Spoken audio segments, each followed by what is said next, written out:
Hello, welcome back to the Coleman channel, and welcome back to another installment of the Tuber Review. Here where we review films and shows and other types of creative media type things. In today's review, ladies and gentlemen, if you've seen in the title of the video or indeed the thumbnail, it is Aqua Teen Forever. Plantgasm. That's a very silly word. Yes, Aqua Teen Forever Plantgasm. The latest film to release under the Aqua Teen Hunger Force franchise, otherwise known as Aqua Unit Patrol Squad 1, otherwise known as Aqua Something You Know Whatever, otherwise known as Aqua TV Show, otherwise known as Aqua Teen Hunger Force Forever, otherwise known as Aqua Donk. Yeah, Aqua Teen Hunger Force, or whatever title you would like to refer to it as, is a cartoon series that aired on Adult Swim back in the day. It was one of the 4 original cartoons to launch alongside Adult Swim when it first launched in 2000, I think, alongside C-Lab 2021, which is really good, The Brack Show, which is also really good, and I think Harvey Birdman, Attorney at Law, which I've not really watched. But yeah, it was one of the 4 OGs back in 2000, so it's like 22 years old now, which is pretty nuts. And it's a show that you can't really describe unless you watch it, because it literally is just a show about absolutely nothing. It's literally just a bunch of anthropomorphic fast food items living in New Jersey. I think it's New Jersey. Originally solving mysteries, and then they stop solving mysteries and just kind of nothing happens, and just absolutely chaotic, insane shit happens every episode, and it's, you know, nothing is like, you know, everyone could die in one episode and then nothing matter. They come back later on and it doesn't matter, and all that kind of shit. And they live next to their neighbour, Carl Bertan and Anna Deluski, who's one of the greatest animated characters of all time. Just go and watch the show if you haven't seen it already. It's one of my favourite cartoons of all time. One of my favourite adult animated cartoons of all time. It's just the best. It's absolutely fantastic, you know? Like, I can't really say anything else about it, because you can't say anything else about it. You can't really review it. You can't review the show itself because it's just fucking insane. There's a lot of, what can you say about it other than it is fucking crazy, and it's hilarious, and it's fantastic, and it is just one of the greatest things that Adult Swim ever produced. And it was their flagship show for a while. It was their SpongeBob SquarePants, essentially, and it ran for many, many years until they stopped. Oh, when did they stop doing the show now? 2014, 2015, maybe a bit after that. After they did Aqua Teen Hunger Force Forever. Yeah, because they did a few seasons of Aqua Teen Hunger Force, and then when they hit 100 episodes, they changed the name of the show every time they did a new season. I can't remember the reason why, but it was funny either way. And then the last season that they did Aqua Teen Hunger Force Forever, Adult Swim cancelled the show, which is a fucking tragedy to this day. I still believe fervently that Aqua Teen did not need to get cancelled, considering the fact that, again, it is the flagship show of Adult Swim. At least I thought, maybe until Rick and Morty pulled up or something like that. But, you know, that is as Adult Swim gets, is Aqua Teen Hunger Force, and then they ended it, which is a fucking tragedy. But a couple of years back, they announced that they were going to be doing movies of some of the shows that they cancelled in the past. One of them being Aqua Teen, which, as you may or may not tell, as a huge fan of Aqua Teen Hunger Force, I fucking freaked out, baby, because like I said, I never thought it needed to be cancelled in the first place. They already did a film before a couple of years back, which is called Aqua Teen Hunger Force : movie film for theaters, I think. And it's a fucking fantastic film. It's basically just an episode of the show made into a film. So, like, I can't really say anything else other than that. You should go watch it. So yeah, I was very fervently pleased that they brought back the show, at the very least for one more time, for another epic, fantastic film that would hopefully surpass movie film for theaters in some way. And of course, they brought it back for a little while with, I think it was called Aqua Donk Side Pieces, which are like little mini episodes that they put online. And they were great, you know, they were fantastic, pretty much on the same level as the show, bringing back some old characters and stuff like that, you know, that kind of way. It was really good. It sated my desire for Aqua Teen until the film came out. And the film came out, and I watched it, and now I'm going to tell you about it, hence why we're doing this episode of the Tube Review. Spoiler-free review, first of all, of course. Oh, I mean, what did I think about Plantgasm? It's hard to say. Like, it was fine. Yeah, it was fine. It was fine. Really, if I'm brutally honest, it was just fine. It wasn't blow your nuts off, haha, oh my god, this is the funniest thing ever, Aqua Teen Hunger Force are back, baby.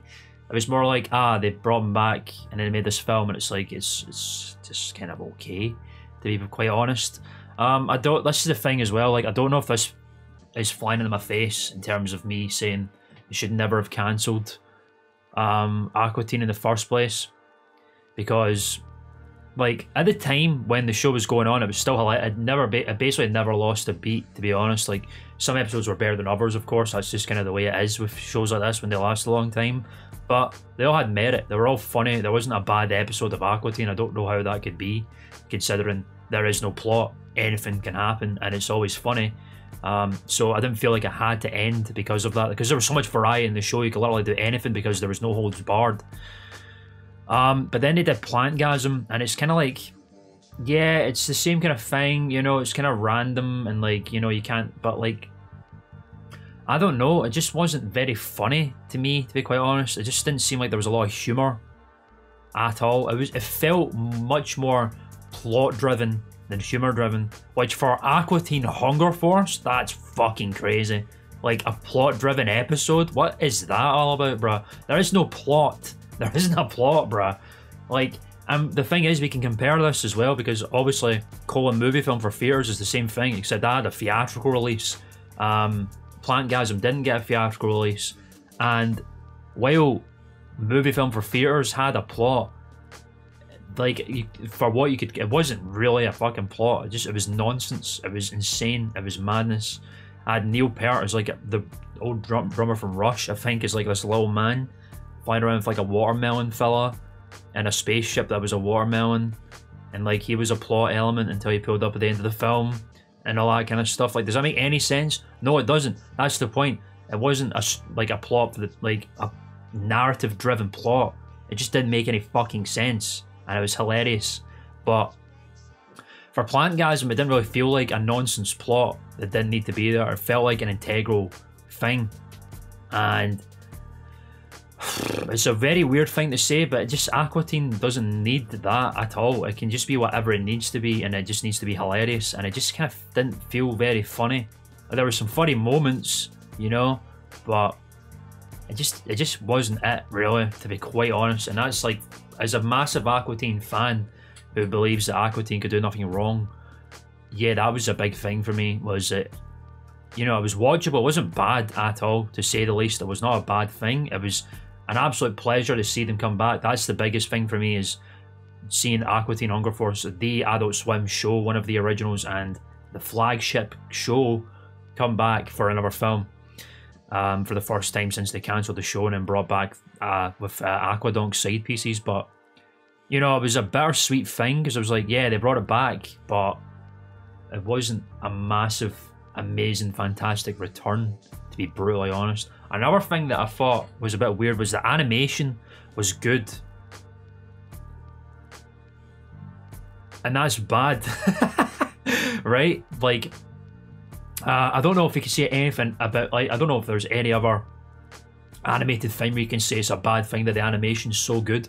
But for Aqua Teen, you can say that, because one of the main things that makes the show so good is the animation is ridiculously awful in a way. Like, all the characters and the way they're animated and stuff, there's just nothing to them. Like, they don't move really. Like, their character Carl, who always has like his arms on his shoulders like that, whenever he moves, it's just like this.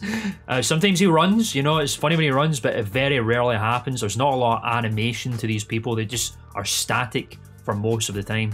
When like Shake moves, and he's like, the character Master Shake is just like a milkshake, just scuttles along like that, stays completely static. Sometimes the eyebrows go up and down, but that's like the maximum frames that they use when you're animating them. I'm not saying that there isn't any crazy animation in the show. Like, a lot of the characters can move quite fluently, but it's used very, very, very sparingly, and the same thing applies in Movie Film. the animation style still sucks, which is what makes the show so good. The animation is laughably terrible, purposefully terrible. And whenever they try and do something crazy, like crazy animation style, there's a bit of that. It's always intended to look ridiculous. But in Plantgasm, the animation is really good. There's a lot of fluid movement. Carl moves more than he ever did in anything before. One of the ones that stick out to me, which we'll get into in the spoilerific review, was like the one that made me, I saw a clip of it on YouTube, I'm like, why does this look so good? And it kind of, yeah, I just didn't like that, bro. It doesn't need to look so good. It just looks too polished. And it just seems like rude. Like, it just kind of felt like, why does it need to look good? It doesn't really need to look good. And yeah, there was a lot of missing elements that I feel like could have been in this, because I don't think we're going to get another Aqua Teen thing for a very long time, unless they decide to do side pieces again, which I don't know if they will. That felt like they really could have brought it back for this. I'm not saying they should have like copied, you know, beat by beat the first film, because they shouldn't have. But there was a lot of things in that film that I feel like could have been brought into this film as well, like integral characters and stuff that we just do not get to see. And yeah, that kind of sucked, honestly. Like, it was a very short film. It's only like an hour. It's like 70 minutes or something like that. It's very short.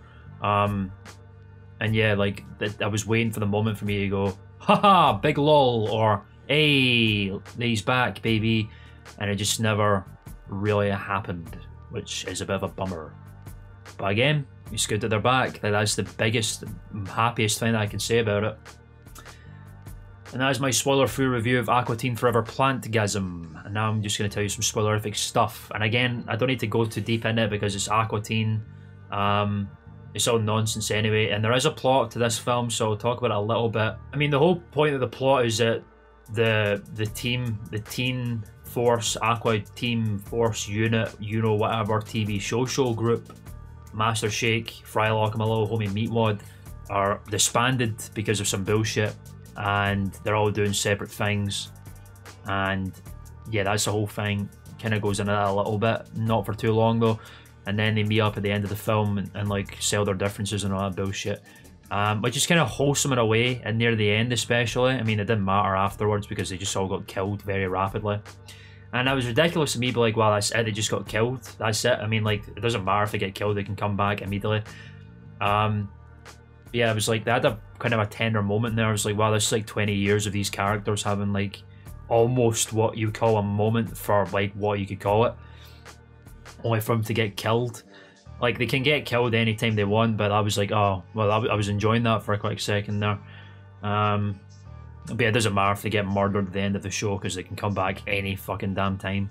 And I completely forgot about that. But that's kind of a point of the plot. It was so plot driven. It felt so final because of the way that the plot was going on. I suppose it was like, wow, they just got killed and they're going to stay dead.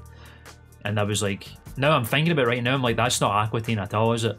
Like, it should just feel like, okay, the next one's coming, but I didn't get that really. Yeah, that's just me. Maybe I'm not even making any sense so I'm saying that, but that's how it felt.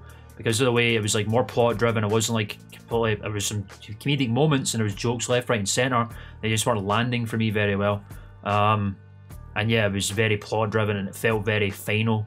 It felt like a big final Aqua Teen thing, that when they died at the end of the film, they stayed dead. They were going to stay dead, as opposed to like, you know, they're just gonna come back. And then yeah, I know Shake comes back as a fucking vampire and says, I smell sequel, blah blah blah, but it's like, yeah, it was just that felt like a throwaway gag. It's like, yeah, there's not going to be a sequel, don't be silly. Don't be silly. Yeah, it wasn't really anything to write home about in terms of the plot. Like I said, there doesn't need to be a plot, shouldn't be plot driven. It's fucking Aqua Teen Hunger Force we're talking about here. It didn't earn gold stars for having fantastic story and plot, because there is none of that whatsoever. So I don't think they should have bothered with that really, because it's not a thing that they're known for. I think it's not their biggest strength, having a fantastic plot. It's nonsense, ridiculous, absurdity, crudeness is what they're known for, and that is why the first film is so good, because it is able to do all that in a feature-length film and kind of cobble together a ridiculous plot that, you know, it's just there to basically hold the film together to make it a film, right? Does that make sense? And they kind of went the opposite way with this. They like a narrative-driven plot in this film, and there wasn't much humor in it, I felt like, and I felt like they prioritised one thing over the other, in my opinion, and it was a bit unfortunate that they did that. They probably shouldn't have bothered. Should have just done a film again and took notes from the first film, where it's like you can have a plot, but it shouldn't be the main priority. It should just be there to add the framework for the film, and then just do what the show's known for, which is nonsense and nothing at all.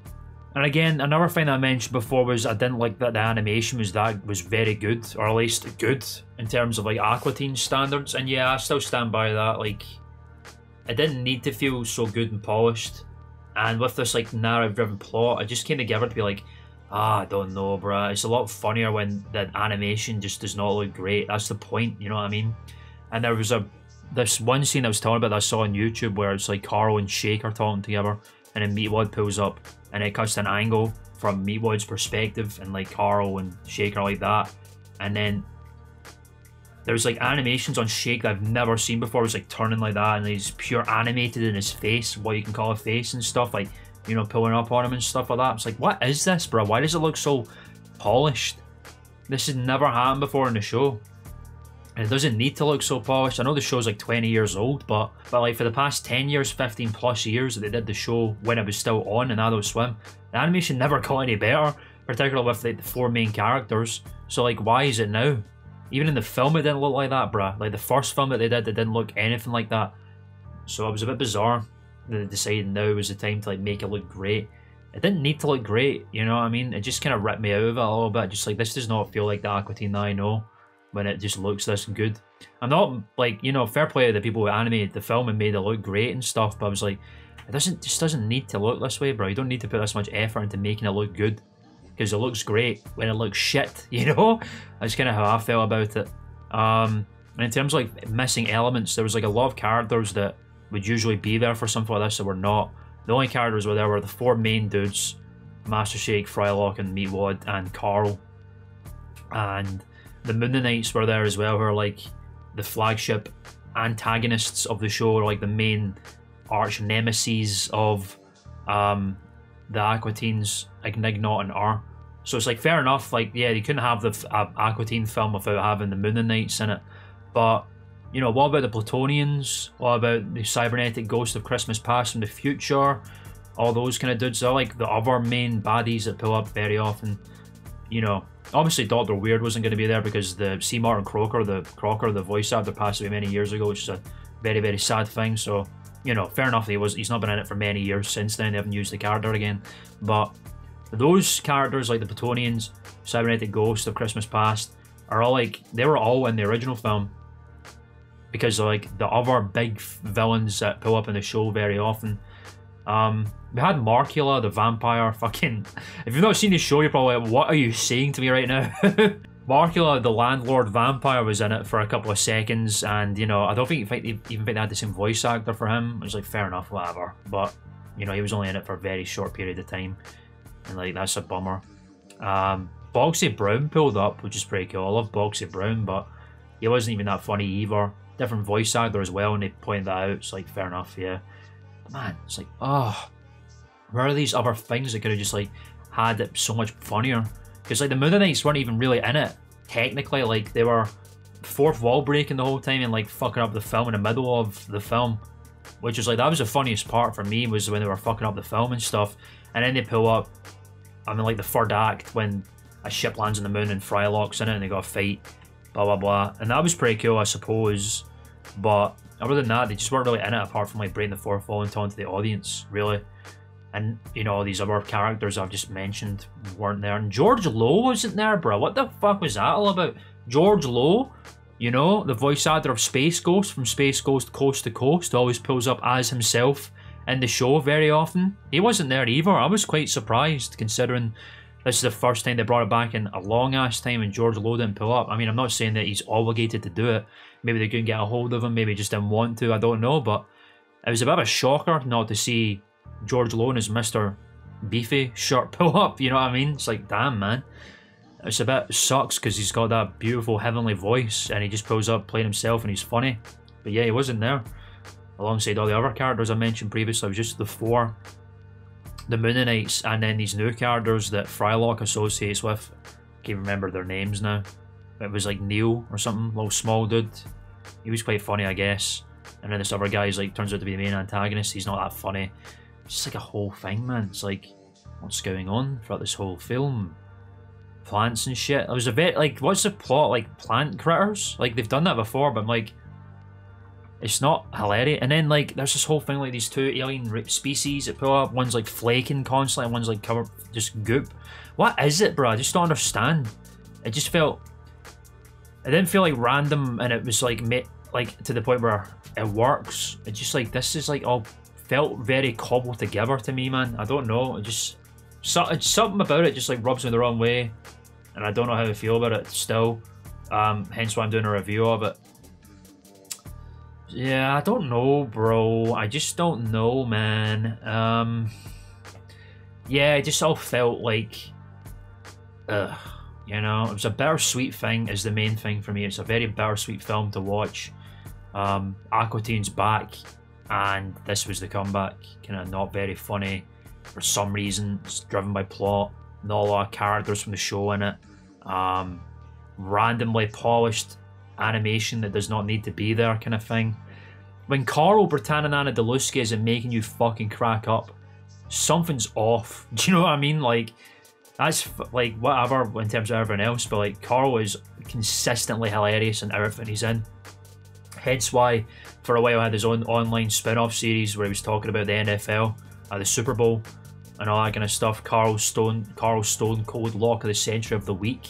I don't care about the NFL, and he made me care about the NFL just because how funny his commentary was, and he just was not funny in this film. And I'm like, how the fuck is that possible? That's insane. That's crazy. So that's kind of the benchmark, you know what I'm saying? If Carl isn't funny, something's wrong, and Carl is not making me crack up like he always does. Damn. And that's all I can say about Aqua Teen Forever Plantgasm, really. Yeah, make sure you watch the show if you haven't seen it.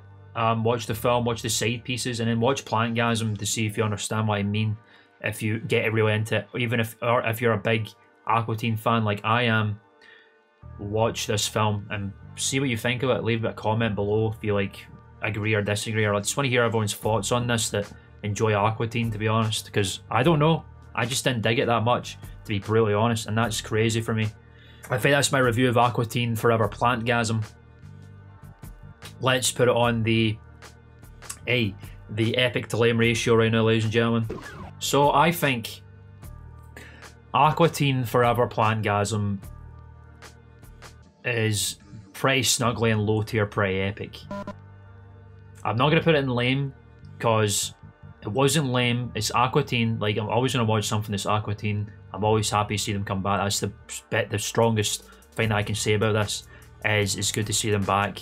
You know, the old voice crew and all that kind of stuff coming together to do something funny again. But you know, it just wasn't it really. I can't really put it in. I don't want to put it in lame because it wasn't a bad film. I watched the whole thing, and it was at the very least held my attention.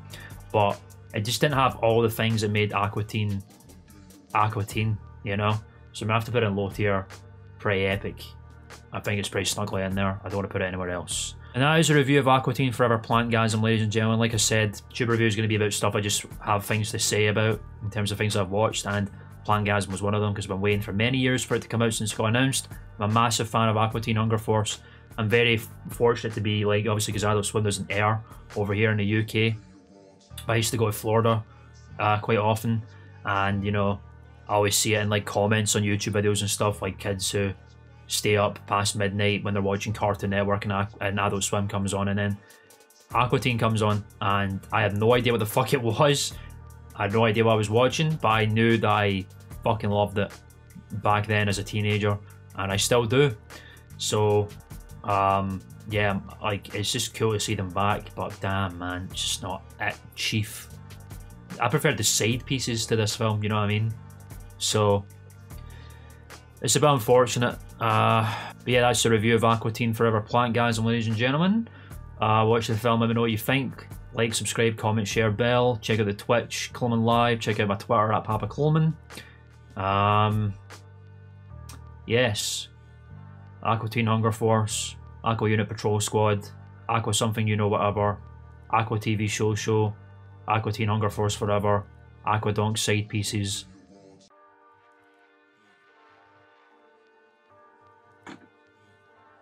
Tonight,